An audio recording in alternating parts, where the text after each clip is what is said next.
ہم پہلے فلمی دنیا میں تھے، آپ حضرات کو پتہ ہوگا، بہت ساری فلمیں آپ نے دیکھی بھی ہوگی، 14-15 فلموں میں کام کیا میں نے، ٹی وی سیریلز میں کام کیے ہیں۔ 90s کے دور میں میں نے جو ہے 8-10 سال جو ہے اس فلمی دنیا کے اندر میں رہا، تو وہ ماحول اور وہ برائی کا ماحول، بے دینی کا ماحول، اللہ کی ناراضگی والا ماحول، وہاں تو ایمان کا کوئی تذکرہ بھی نہیں تھا۔ ہم کو تو پتہ بھی نہیں تھا کہ ایمان کس چڑیا کا نام ہے، ایمان کا کلمہ کیا ہے۔ اللہ پاک نے لیکن رحم کا، کرم کا، فضل کا معاملہ کیا کہ اللہ نے اپنی رحمت کی نگاہ ڈالی اور اللہ نے رحمت کی رسی ڈال کر کے اس دنیا سے نکالا۔ ہمارا کوئی کمال نہیں۔ ایک جماعت آئی، اس جماعت کو پتہ چلا کہ بھائی اس محلے کے اندر، اس علاقے کے اندر ایک مسلمان رہتا ہے جو فلموں میں کام کرتا ہے، لیکن جماعت والوں سے ملاقات نہیں کرتا، کیونکہ ہمارے ذہن میں یہ تھا کہ یہ جماعت وغیرہ یہ سب جو ہے نا لے جا کر کے ملا مولوی بنا دیتے ہیں، ملا مولوی بنا دیتے ہیں، تو جماعت سے ملتے نہیں تھے ہم۔ لیکن اس جماعت کے اندر ایک جو امیر صاحب تھے، بہت پرانے بزرگ تھے، اللہ والے تھے، انہوں نے کہا کہ ٹھیک ہے یہ کب جاتے ہیں اپنے کام پر، شوٹنگ پر کب جاتے ہیں؟ تو کہا کہ صبح 7 بجے نکلتے ہیں۔ تو وہ آ کر کے میری گاڑی کے پاس ٹھہر گئے، میری گاڑی کے پاس رک گئے، میرا انتظار کرنے لگے۔ میں جب وہاں پہنچا میں نے دیکھا کہ ایک سفید بزرگ، سفید داڑھی، چہرہ مورا لباس، اور تھوڑا میلا کچیلا ہو جاتا ہے اللہ کے راستے میں کپڑا، تو میں نے سوچا کوئی فقیر ہے۔ تو پیسہ دینے کے لیے میں نے جیسے اپنے جیب میں ہاتھ ڈالا تو کہنے لگے نا نا نا، سلام کیا، میں نے جواب دیا، کہنے لگے ایک سوال کرنا ہے۔ میں نے کہا پوچھئے کیا ہے؟ کہنے لگے کہ مرنا ہے کہ نہیں مرنا ہے؟ ارے توبہ، میں نے بولا اتنا صبح صبح کون آدمی ہے مرنے کی بات کر رہا ہے؟ صبح صبح کوئی آدمی مرنے کی بات کرے، مرنا ہے کہ نہیں مرنا؟ بڑا غصہ ہے۔ میں نے کہا پہلے آپ کو مرنا ہے، بعد میں مجھے مرنا ہے۔ تو مسکرانے لگے، کہا ہاں اچھا یہ بتاؤ قبر کے اندر گاڑی جائے گی کہ داڑھی جائے گی؟ کیا پوچھے؟ قبر میں گاڑی جائے گی کہ داڑھی جائے گی؟ تو غصہ تو آیا ہوا تھا، میں نے غصے میں آپ کا دماغ خراب ہو گیا ہے، قبر کے اندر گاڑی کیسے جائے گی؟ قبر کے اندر تو داڑھی جائے گی۔ تو کہنے لگے ہاں قبر کے اندر گاڑی نہیں جائے گی، قبر کے اندر تو داڑھی جائے گی۔ تو گاڑی والی زندگی کے پیچھے وقت کیوں ضائع کرتے ہو؟ داڑھی والی زندگی کیوں نہیں اختیار کرتے؟ داڑھی والی زندگی تو جناب رسول اللہ صلی اللہ علیہ وسلم کی زندگی۔ بس یہ بات کہی اور وہ بات دل پہ لگی، دل سے نکلی ہوئی بات دل پہ لگی۔ کہتے نا دل سے نکلے جو آہ اثر رکھتی ہے، پر نہیں طاقت پرواز مگر رکھتی ہے۔ اللہ والوں کی بات تھی، لگ گئی، وہ کہہ کر کے سلام کر کے چلے گئے۔ میں سارا راستہ سوچتا رہا یہ کیا؟ اللہ تعالیٰ کو کسی کو ہدایت دینا ہے نا تو اللہ ایسے ہدایت دیتا ہے۔ ہاں ایک بہت بڑے اللہ والے گزرے، ابراہیم بن ادھم، یہ بہت بڑے بادشاہ تھے، عادل بادشاہ تھے، ابراہیم بن ادھم نام تھا ان کا۔ ایک دفعہ اپنے محل کی وراندے میں جو ہے ٹہل رہے تھے، گیلری میں وراندے میں ٹہل رہے تھے، تو نیچے سے فقیر نے پوچھا ابراہیم تیرے اس سرائے کی کیا قیمت ہے؟ سرائے مطلب لاج، ہوٹل۔ تو فقیر نے جب یہ پوچھا تو ابراہیم بن ادھم بادشاہ ہے، بڑا غصہ آیا، کہنے لگے بیوقوف تجھے میرا محل سرایہ نظر آتا ہے؟ تجھے میرا محل سرایہ نظر آتا ہے؟ تو کہنے لگے ہاں سرایہ نہیں تو اور کیا ہے، یہاں تجھ سے پہلے کون رہتا تھا؟ تو کہلے میرے ابا، اور ان سے پہلے؟ بولے میرے دادا، اور ان سے پہلے؟ بولے میرے دادا کے ابا۔ تو بولے سرایہ نہیں تو اور کیا ہے، ایک آتا ہے اور ایک جاتا ہے۔ سرایہ نہیں تو کیا ہے، ایک آتا ہے اور ایک جاتا ہے۔ تو دماغ ایک دم گھوم گیا، پریشان ہو گئے۔ اب پریشانی میں جب اندر گئے تو غلام آیا دوڑتے ہوئے اور کہنے لگا کہ بادشاہ سلامت، بادشاہ سلامت، آپ کی باندی جو ہے آپ کے بستر پہ سو رہی ہے۔ اور غصہ آیا کہ باندی کی اتنی ہمت کہ میرے بستر پہ سو گئی. تو اب غصہ تو تھا ہی, اب غصہ نکالنے کے لیے کہا لا اس کو. اب غلام باندی کو لے کر آیا, پوچھا کیا ہوا, میرے بستر پہ کیوں سوئی تو؟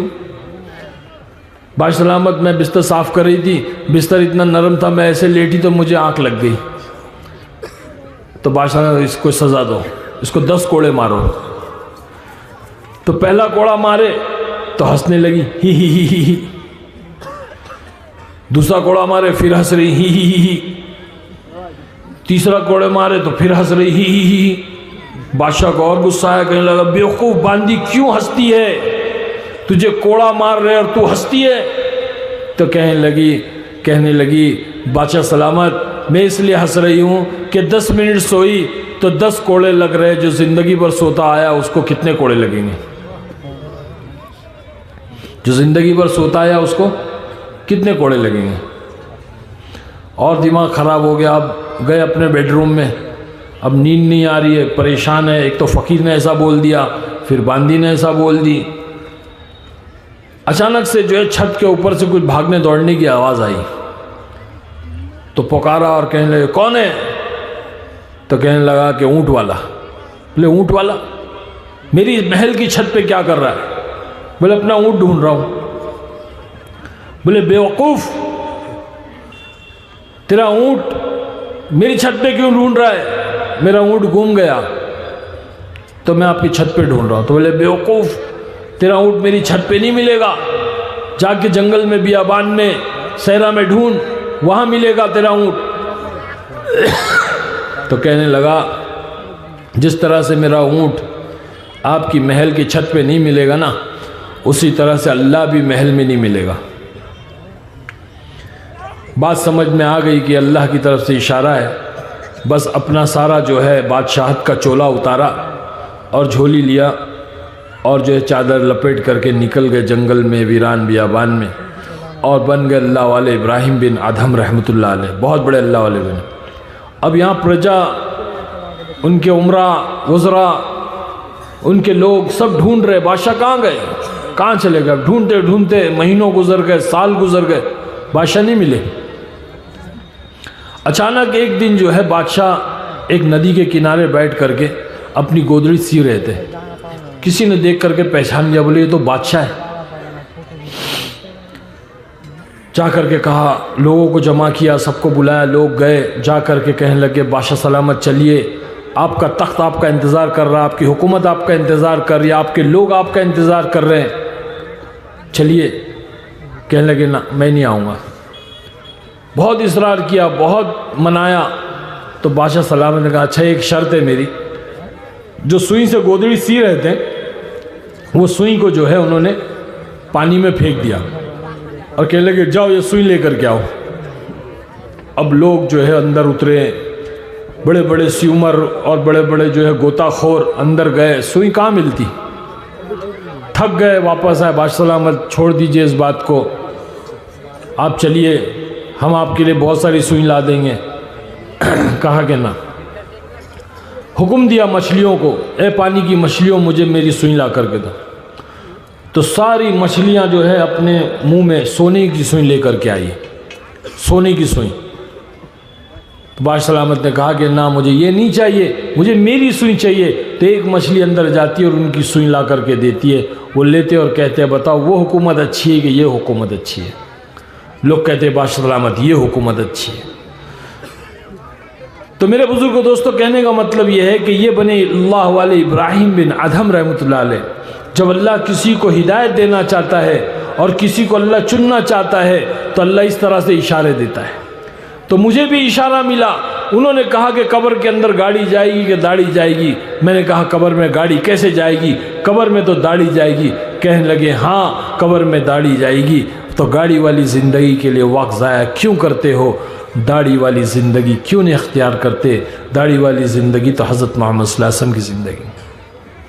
تو یہ چہرہ مورا لباس یہ دین ہے, یہ سنت طریقہ ہے اللہ کے نبی صلی اللہ علیہ وسلم کا سٹائل کرنا, آپ کو اپنا ہیرو بنانا. اصل ہیرو ہمارے نبی ہے.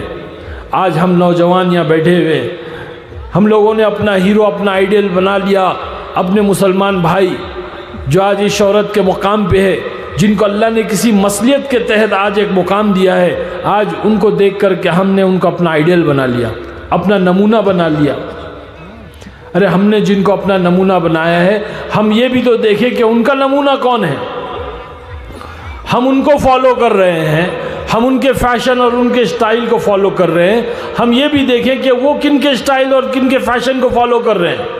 جب آپ یہ دیکھو گے تو پتہ چلے گا کہ وہ جن کو فالو کر رہے ہیں وہ یہود و نصارہ ہے، جو اسلام کے دشمن ہے، اللہ کے دشمن، اللہ کے باغی، اللہ کے نبی کے دشمن ہیں، مسلمانوں کے دشمن ہیں، جن کی ہمیشہ یہ کوشش ہوتی ہے کہ اسلام کو ختم کر دیا جائے، مسلمانوں کو ختم کر دیا جائے۔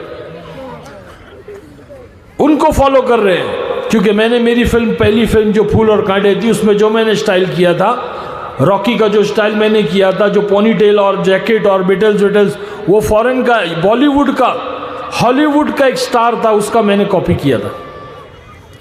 تو بالی ووڈ میں جو اسٹائل اور فیشن آتا ہے وہ ہالی ووڈ سے آتا ہے۔ ہاں، تو جانے انجانے میں ہم نے ان کو اپنا امام بنا رکھا ہے، اپنا آئیڈل بنا۔ ہمارے ہیرو تو ہمارے نبی ہے، ان کا چہرہ مورا لباس، ان کا اسٹائل، ان کا طریقہ، ان کی سنت ہماری زندگی میں آنا چاہیے، جس سے اللہ ہم سے راضی ہوگا۔ آج ہم اللہ کے دشمنوں، جن کو اللہ نے مغضوب کہا، غیر المغضوب علیہم، جن پر اللہ نے لعنت بھیج دی، آج ان کے طور طریقے ہمارے نوجوان بچے اور بچیوں کے اندر ہیں۔ تو ہم جن کو فالو کر رہے ہیں وہ یہود و نصارہ کو فالو کر رہے ہیں۔ اب وہ یہود و نصارہ کس کو فالو کر رہے ہیں؟ ان کا بھی تو کوئی امام ہوگا، ان کا بھی تو کوئی امام ہوگا۔ تو جب ہم دیکھیں گے ان کا امام کون ہے، وہ کس کو فالو کر رہے ہیں، تو پتہ چلے گا کہ وہ کتے کو فالو کر رہے ہیں۔ کتا آگے آگے چلتا ہے، انگریز پیچھے پیچھے چلتا ہے۔ یہ انگریز سمجھتا ہے کہ میں کتے کا مالک ہوں، اور کتا سمجھتا ہے کہ میرا نوکر ہے، میرے پیچھے پیچھے آ رہا ہے۔ کون مالک ہے کون نوکر ہے پتہ نہیں۔ اس کو پیشاب پیخانہ آتا ہے تو یہ انگریز لے کر جاتا ہے اس کو پیشاب پیخانہ کرانے کے لیے۔ تو جو کتے کو فالو کر رہے ہیں ہم ان کو فالو کر رہے ہیں، ان کے طریقے، ان کے فیشن، ان کے اسٹائل کو ہم اپنا رہے ہیں۔ جو خود اپنے فیشن اور اپنے اسٹائل سے مطمئن نہیں ہے، کبھی بیل بٹم پہ آ جاتے تو کبھی بیگی پہ آ جاتے، کبھی چست پہ آ جاتے، کبھی ہاف چڈی میں آ جاتے تو کبھی کس میں آ جاتے، کبھی تو ننگے ہو جاتے۔ وہ مطمئن ہی نہیں اپنے طریقے سے۔ ہمارے نبی نے ہم کو مطمئن کیا، ایک ہی طریقہ، 1400 سال 1500 سال سے ایک ہی طریقہ، پہرن، تہمن، داڑھی، ٹوپی، امامہ، ایک ہی طریقہ، 1500 سال سے۔ ہمارے ممبئی کے اندر ایک نوجوان اللہ کے راستے میں نکلا، بہت مالدار تھا، بہت مالدار، روزانہ نئے نئے ڈریس، نئے نئے جو ہے لیٹسٹ موبائل، اور جو ہے نئے نئے پرفیوم، نئی نئی گھڑیاں، جوتے نئے، روزانہ اس کا کچھ نہ کچھ ایسا رہتا تھا، بہت مالدار تھا، خوبصورت۔ اللہ والوں کی نظر پڑی کہ اتنا خوبصورت مسلمان بچہ ہے، یہ کون سے فیشن میں پڑا ہوا ہے۔ محنت کی، ملاقات کی، بات کی، تشکیل ہو گئی، 4 مہینے لے کر گئے۔ 4 مہینے کے اندر اللہ نے ایسے جو ہے بدلاؤ کیا، ایسا چہرہ مورا لباس بدلا، ہاں، چہرے پہ داڑھی آ گئی، سر پہ عمامہ آ گیا، جھبا بالکل بدل گیا۔ کیوں بدلا؟ کیونکہ ایمان بڑا، اور ایمان آدمی کو جو ہے وہ دین پر لاتا ہے، ایمان نبی کے طریقے پر لاتا ہے، ایمان جو ہے آخرت کی فکریں پیدا کرتا ہے، یہ ایمان۔ تو اتنا بدلاؤ آیا کہ جب بدل کر 4 مہینے لگا کر مکمل کر کے جب اپنے گھر میں آیا، تو جیسی گھر میں داخل ہوا تو اس کی دادی جو تھی، پرانے زمانے کی فیشنیبل میم صاحب جس کو کہتے ہیں، مالدار عورت، بڑھاپے میں بھی لالی پاؤڈر نہیں چھوڑتی ہے، وہ بیٹھی ہوئی تھی۔ اس نے دیکھا کوئی مولوی صاحب اندر آ رہا ہے، تو دیکھی کون ہے یہ مولوی صاحب اندر آ رہا ہے۔ جب نزدیک آیا تو دیکھے تو پوتا ہے میرا۔ دیکھ کر کے ایک دم ناراض ہو گئی، ایک دم کھول گئی، ارے یہ کیا حلیہ بنا لیا، یہ کس کا حلیہ اختیار کر لیا؟ ارے میں تو تیری شادی کے انتظار میں بیٹھی ہوں، تجھے لڑکی کون دے گا؟ کون کہہ رہی ہے بھائی؟ ارے بولو نا. دادی نہیں، مسلمان دادی کہہ رہی ہے، مسلمان عورت کہہ رہی ہے کہ یہ کس کا حلیہ اختیار کر لیا، یہ کس کا طریقہ اختیار کر لیا. میں تو تیری شادی کے انتظار میں زندہ ہوں، تجھے لڑکی کون دے گا؟ اس حلیے میں تجھے لڑکی کون دے گا؟ مسلمان دادی کہہ رہی ہے پوتے سے. اللہ پاک نے اس پوتے کے دل و دماغ میں عجیب بات ڈالی. کہنے لگا دادی ماں جن کا حلیہ میں نے اختیار کیا ہے نا، اللہ نے ان کو 11 بیویاں دیا تھا، تو کیا مجھے ایک نہیں دے گا؟ کیا بولا؟ جن کا حلیہ میں نے اختیار کیا، اللہ نے ان کو 11 بیویاں دیا تھا، تو کیا مجھے ایک نہیں دے گا؟ میرے بھائی بزرگوں دوستو، ہمارا یہ یقین بنے، ایسا ہمارا یقین بنے کہ ہم اللہ کے نبی صلی اللہ علیہ وسلم کے طریقے پر اپنی زندگی کو لائیں گے، اللہ ہم کو دنیا میں بھی کامیاب کرے گا، آخرت میں بھی کامیاب کرے گا. اسی کے لیے ساری محنتیں ہیں، اسی کے لیے جان مال وقت لگانا ہے کہ اللہ کے راستے میں نکل کر کے ایمان بنائیں.